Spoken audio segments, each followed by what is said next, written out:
कीर्तनात चांगलं गायन केलं की टाळ्या वाजवल्या पाहिजे. निश्चितच त्यांनाही थोडा उत्साह येतो.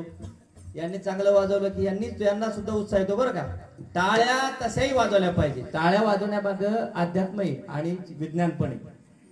मी शिक्षक नानांच्या सोबत यांच्या सोबत राहिलो, त्यामुळे तू शिक्षक असल्यामुळे ते गोष्टी सांगावं लागते. विज्ञानी सांगितलं पाहिजे, अध्यात्मही सांगितलं पाहिजे, विज्ञानी सांगितलं पाहिजे. टाळी का वाजवली पाहिजे? आता तर खरं तर म्हाताऱ्या माणसाने टाळी वाजवायलाच पाहिजे. टाळी का वाजवली पाहिजे? या टाळी वाजवण्या पाठीमागे एक शास्त्र आहे. असं आहे की त्या टाळी जोरात जर वाजवली तर एकमेकावर काय होतं, त्याचे ते आता पडतात स्पंदन. आणि ऍक्युप्रेशर काय ऍक्युपंक्चर म्हणते त्याला. आता जे आपण चपला वापरतो की नाही स्वयंपाकघरात वापरतो नाही, इथं नसेल वापर, आमच्या तिकडे वापरतो जाफराबाद तालुक्यात. हा ते चपला आहे ना, ते चपला आता त्याच्यावर असे बारीक बारीक गुण केलेले खिळे ते ऍक्युप्रेशर ऍक्युपंक्चरचा भाग आहे. म्हणजे आपल्या शरीराचे ते बटणं दबले पाहिजे. आणि ते जर बटणं दबली तर आपल्या त्या शरीराच्या बटणं सगळ्या नसात असते. म्हणून टाळी वाजवली पाहिजे. शास्त्र असं सांगतं, अध्यात्म असं सांगतं की जर टाळी वाजवली की त्याला पाप धुवून जातो. हे सांगतं टाळी वाजवली पाहिजे. हा त्याच्यासाठी टाळी वाजवली पाहिजे. इथं टाळी वाजवली पाहिजे, कुठेही वाजवायची नाही बरं. तुम्हाला समजलं का? भक्कम झालं. हा टाळी कुठेही वाजवायची नाही, योग्य ठिकाणी टाळी वाजली पाहिजे. टाळी वाजवण्याचं खूप महत्व आहे. आणि टाळी चोरून लाज वाटल्यासारखी नाही वाजवली, लाज वाटल्या जोरात वाजली पाहिजे. आपले लोक येडे नव्हते. जुन्या काळात काकडा घेत होते ब्रह्ममुहूर्तावर उठून. त्याचं कारण असं होतं, महाराज हे जर गायना लागले ना नवले सर तर 11 वाजता भूक लागते पुन्हा. एवढी ऊर्जा उत्सर्जित होती. म्हणजे त्याच्यासाठी काकडा होता, त्याच्यासाठी भजन होतं, त्याच्यासाठी टाळी होती. टाळी जोरात वाजली पाहिजे. अशी काढ हात जणांले पाहिजे. 5 मिनिटं सकाळी टाळी वाजवायची, बरेचसे आजार तुमचे दूर होतील. टाळी वाजवा फक्त सकाळी उठून 5 मिनिटं वाजवा, बरेचसे. काय काकडा म्हणू नका, काय म्हणू नका, रामकृष्ण हरी म्हणा, टाळी वाजवा, पहा तुमचे आजार. आणि तिथं नसन वाजवली, इथं 1 तास वाजवा. विठाला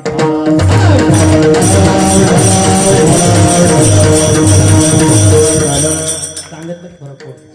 म्हणून टाळी वाजवली. आणि तिसरं एक कारण ते सांगतो, झोपा येत नाही. झोपा येत नाही ना, मग टाळी वाजली झोपा येत नाही. ह्या सगळ्या गोष्टी टाळी वाजवली पाहिजे. वाजवा टाळी. विठाला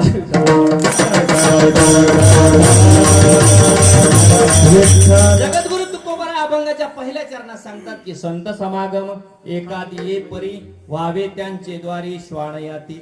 संतांच्या समागमात गेलं पाहिजे. संत कोण आणि समागम म्हणजे काय? समागम म्हणजे त्यांच्या संगतीत नव्हे, त्यांच्या सारखे.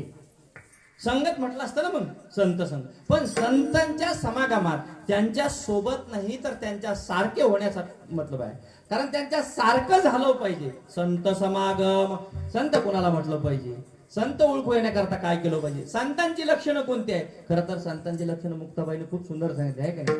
हा संतांची लक्षणं मुक्ताबाईने सांगितले. संत तोची जाणा जगी दया समाजाचे अंगी लोभ अंता नये मना जगी विरक्त तोची जाणा. सगळं आलंय याच्यामध्ये, सगळं आलंय बरं का.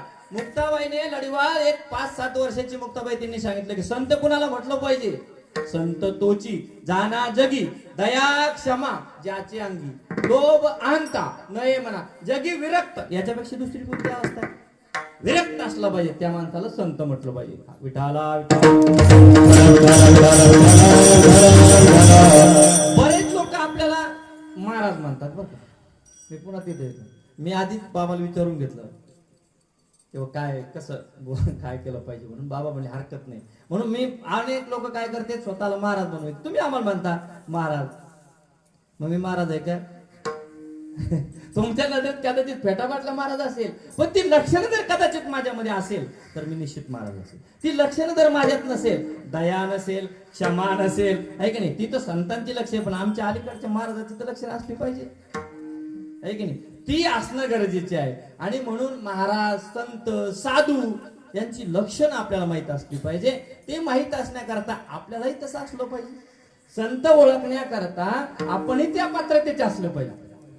जसं सुवर्णाचं पात्र कशासाठी? जर आपल्याला हिऱ्याचं दान घ्यायचं असलं तर सुवर्णाचं पात्र आवश्यक आहे. हिऱ्याचं दान घ्यायचं, सुवर्णाचं चाललं का? धर्मचं घेऊन जमल का? जमणार नाही. हिऱ्याचं दान घ्यायचं असेल, वाघिणीचं दूध घ्यायचं असेल तर मला सुवर्णाचं पात्र असलं पाहिजे, तसं आपलंही पात्र सुवर्णाचं असलं पाहिजे आणि त्याचं ज्ञान असलं पाहिजे. विठाला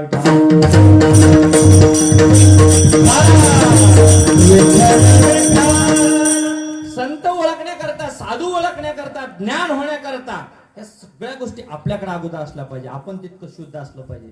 खरं तर ज्ञान होणं गरजेचं आहे. संत कोण आहे याचं ज्ञान असलं पाहिजे. त्या अगोदर मी कोण आहे याचं ज्ञान असलं पाहिजे. संत तर दूरच राहिले, खरं तर मी कोण आहे याचंही ज्ञान असलं पाहिजे. मी कोण आहे याचं ज्ञान असण्याकरता खरं तर शास्त्रामध्ये ज्ञानाचे दोन प्रकार सांगतात. एक परोक्ष ज्ञान, एक अपरोक्ष ज्ञान. परोक्ष ज्ञान, अपरोक्ष ज्ञान असं सांगतात ज्ञानाचे. त्या ज्ञान होण्याच्या अगोदर काही दोष आपल्यामध्ये असतात, ते दोष नसले पाहिजे. शास्त्र 3 दोष सांगतंय, मल, विक्षेप आणि आवरण दोष. हे 3 दोष माणसामध्ये नसले पाहिजे. कोणते? मल, विक्षेप आणि आवरण. लक्षात ठेवा बरं. लक्षात ठेवलं म्हणजे पुढच्या वर्षी कीर्तन करायचं काम पडणार नाही. विठाला मलदोष नसला पाहिजे, विक्षेप दोष नसला पाहिजे, आवरण दोष नसला पाहिजे. मलदोष म्हणजे कशाला माहिती सांगतो मला? मलदोष म्हणजे काय? मनामध्ये पाप वासना, मनामध्ये पाप वासना नसली पाहिजे आपल्यामध्ये. दुसऱ्याविषयी पाप वासना नसली पाहिजे. महाराज एखाद्या गाडीत आला मोठ्या, मी मुद्दाम गाडी आणली मी माझ्या, म्हणलं जाऊ द्या काय करायची गाडी आणू, तसंही चोराची भीती वाटायला लागली, त्याच्यामुळे म्हणलं वाटा दुसरी गाडी आणली. गाडी महाराजाने आणली की टकाटक गाडी दिसली. लोक म्हणजे काय महाराजाची गाडी आहे, 15 लाखाची गाडी आहे की नाही. गाडी घेतली म्हणजे काय असं काय महाराजांनी कुठून पैसे काही चोरून आणले का? नाही. काय हप्त्यावर घेतली काय? हप्त्यावर घेऊ का? हप्त्यावर घेऊ पण घेतली ना महाराजांनी गाडी. असं मला एक दिवस मला बसून जायला भेटल, तरी पण त्याच्याविषयी घृणा कुठून आणली असेल. आपण जर चांगलं घर बांधलं आणि आपल्याला जर बोलवलं घर वास्तू शांतीला, तर आमच्या माता भगिनी घर नाही पाहत, हे कसं कसं जमवलं असं नाही ना असं विचारतात विषय. त्यापेक्षा पुढे जाऊन सांगू का? एक जण माझ्याकडे आला, सर पेढे घ्या. म्हणलं कशाचे बा? नाही पेढे खा म्हणे. म्हणे कशाचे? नाही पेढे खा. आता आपले महाराज लोक पेढे खाण्याच्या बाबतीत, चहा घेण्याच्या बाबतीत लय गावंड.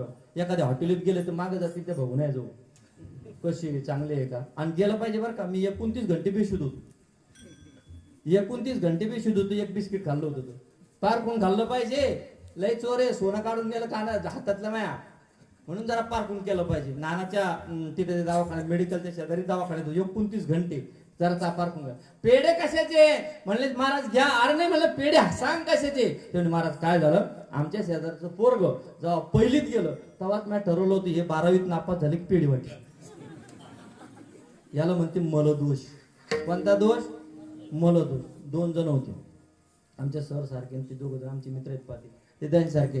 ते एकदम कोटर वैरी, म्हणजे इतकं त्यांचं वैर की गावात कधी त्यांचेच भांडणं.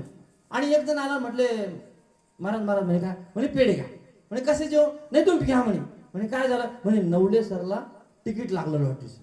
अरे बाबा नवले सरला तिकीट लागलं, तुमचं तर काल भांडणं झाले, नवले सरला लॉटरी तिकीट लागलं, मग आता तू पेढे वाटतो, तुमचं इतकं दुश्मन. महाराज तिकीट लागलं पण ते तिकीट हरपलं पेढे. याला म्हणतात मलदोष. हा दुसऱ्या विषयीची वाईट भावना, वाईट चित्न, याला मलदोष म्हणतात. विठाला